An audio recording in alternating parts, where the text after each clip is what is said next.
Okay, so this is Dave from Black Leader Analysis. Let me adjust my wave cap. And I want to talk to you about what I think is an integral view of colonialism. So as you know, I look at the cross-section of race and ego development, integralist philosophy. And I think that integralist philosophy is going to be really important for us to move forward as a country. But I also believe it needs a more informed view on race. Because if we don't have an informed view on race, we're not going to have a diverse community. If we don't have a diverse community, we're not going to be able to solve these problems. And we're also not going to be taken seriously by the majority of America. So I want to bring up what I think would be an integral view of colonialism. So I'm using colonialism as just kind of a blanket term to describe the system that led to the disparity between the majority culture and minority cultures. So this can be reapplied to Africans in Africa. It can be reapplied to Latinos. It can be reapplied to women. So I'm speaking very generally here. So I see a first-tier view of colonialism in two ways. The first way would be the Pan-Africanist blue-orange view. And the idea of a Pan-Africanist is the Europeans left Europe, they conquered Africa, Latin America, Australia. They simply just wreaked havoc on everybody. Before they came, they had all those areas had a peaceful utopia. And the white man came and he wrecked everything, and now we need to get retribution on the white man. So that would be the Pan-Africanist, Pan-Latin American view of colonialism. And that's obviously first tier because you can't oversimplify the situation like that. The other first tier view of colonialism is that, well, all more advanced people conquered less advanced people and then enslaved them and brutalize them. So colonialism wasn't any different than anything else that happened in the world. It wasn't any different than Bantus taking over cohesion land. It wasn't any different than Incas taking over other tribal lands. And since they brought so much technology, the Europeans, those in the minority, Latins, Africans, Aboriginals, should simply just be grateful that they live in a modern society and not ask for any type of redress no matter what. That again is another first tier view. Again, blue, orange, and maybe even green, because a lot of the people in green just want to say, oh, well, there's no such thing as race, so it's not a real thing, and we're just going to ignore it now. That's another first tier view, and that's not going to get us anywhere. So here's what I believe would be a second tier understanding of colonialism. So you have to concede that Europeans in general were more technologically advanced than all the places in the global south that they went to. And that's true. I mean, that's why they went and fought wars and won the wars there against the native people. And there was a lot of technologies that were brought from Europe to a lot of those areas. Now those Africa, Aboriginal Australia, Latin America, those areas did have culture. They did have technology. They did teach the Europeans how to farm the land there. And all that's true. But in general, the European culture was more advanced. And you know, all that's fine. There were atrocities against the native people. And even after the initial colonization, there were things done, especially in the terms of Africans and Black Americans, that caused a disparity that we still see today. And many of the mindsets from colonialism of Europeans being superior are still persistent today in Europeans and Africans, Latins, Aboriginals. So, because all those disparities are here today, we need to take steps to remove the disparity. Now, that doesn't mean you have to be for affirmative action or affirmative redress in the form that it is in now. But there has to be something done affirmatively to address the redress and the disparity. So it's not about getting revenge on white people for what they did wrong 100 years ago. It's a realistic understanding that most people in society now are not second tier. If you believe being second tier or being educated will remove biases. These underprivileged people are going to encounter biases as they go through school, as they go through work. So, since we know this is going to happen, we have already taken steps to counter the effects of the discrimination and historical disparity that we know they're up against. Okay, so historic disparity.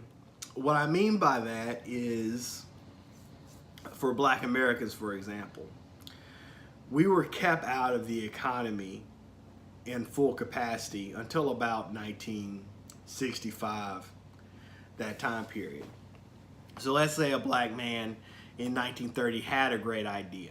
For my example, in my family, I had a great uncle that bought a chicken farm. And so he was farming chickens and he was doing very well at it. Well, after he got so much money, the Ku Klux Klan came and took his chicken farm away. And the land was given to the electric company. So had that not happened, who's to say that my family wouldn't be equal to Purdue, or that farm would have been bought by Purdue and I would be some kind of, Southern scion, rich, wealthy person. So because I wasn't able, or my family wasn't able to reap the benefits of their intelligence and hard work back in the 30s, you can't expect me to have the same amount of money as a white person who was. Because you have to just admit that every generation of people isn't going to have a hyper-industrious person who's going to start a large business. So even though I was born in 81 and it wasn't technically my farm, had that farm been in my family, I could have plugged into that and had wealth and have grown that farm or take the money out of the farm to do whatever I actually wanted to do. And so you can't expect me, when it's time to go to college or start a business, to have the same amount of money as a white person whose great-grandfather or great-granduncle did keep his chicken farm. So I can understand someone saying, I don't think that race should play a factor in college admissions. That's acceptable. However, I don't think that it would be acceptable to say that I don't think race should play a factor in the awarding of scholarships, because you can't expect a black person to have a black family to have the same amount of money as a white family. And the lack of money will reduce the likelihood that those black children will be able to live up to their full potential. And because we want to live in a meritocracy, if we really want a meritocracy, we have to take all that into account. So, even though we won't take race into account as far as admission, we will take race into account as far as the awarding of scholarships, and we'll have a certain amount of money set aside to help those black children pay for the school that's going to be exorbitant. I mean, school prices are exorbitant. So accepting or having a minority scholarship program wouldn't be the same as having race as a factor of admissions. Now, you can also make the case that race should be a factor in admissions, because my father, for example, he went to segregated schools up to his 10th grade year. Now I'm 37. Yes, I'll be 37 in a month.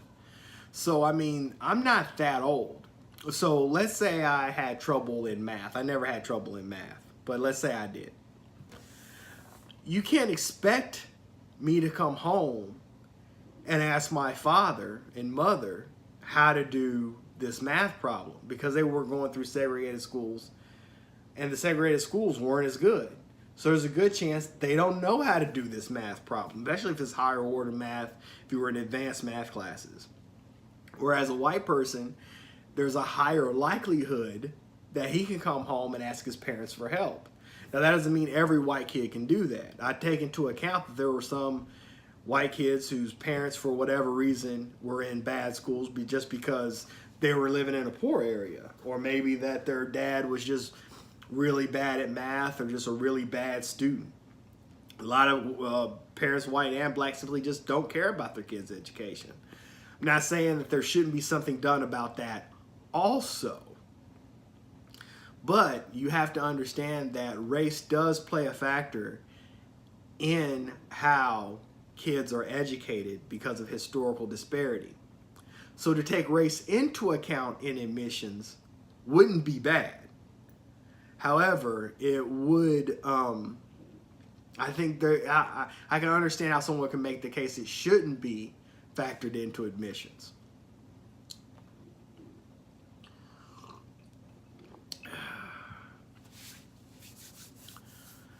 So that, I believe, is a truly integral view of colonialism and how we got to the point that we are. I don't like integralists who just say race isn't real and we're just going to stop thinking about it. You can't just build all this disparity, build this huge gulf in money, education, political power, and then just say at the end, oh, well, you know, race doesn't really matter, so we're just going to just let everything play out and see how things land. Especially in a case like with Asians in admissions, because there a lot of Asian people have put a class action lawsuit against the admissions at Harvard. Now, we need to understand that these Asian people aren't a representative sample of China and Japan or those wealthier Asian countries. They're the most elite people that we've recruited to come here.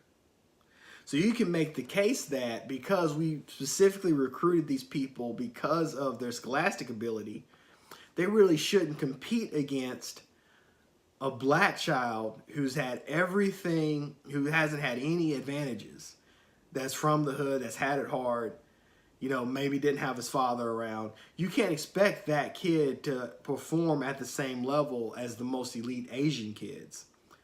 And truthfully, we could also change our immigration policy to where we're more nativist and we just kind of look out for each other. So if Asian people as a group keep with these class action lawsuits and whatever, black people can start bagging politically those who are against immigration that could shut them out and move them out. We can start revoking H-1B visas. I mean, that can happen. A lot of these people don't have citizenship and aren't voting. So, I mean, we need to be realistic about how we interact and deal with each other, too. Because, I mean, if there was a big class action lawsuit with admissions at all these universities, black people, because they've politically maneuvered against us, black people can come back and politically maneuver against them and start backing some of these more regressive immigration policies. So we need to think about all this before we just start going and having all these lawsuits too. So something to think about. I think that's important to think about that.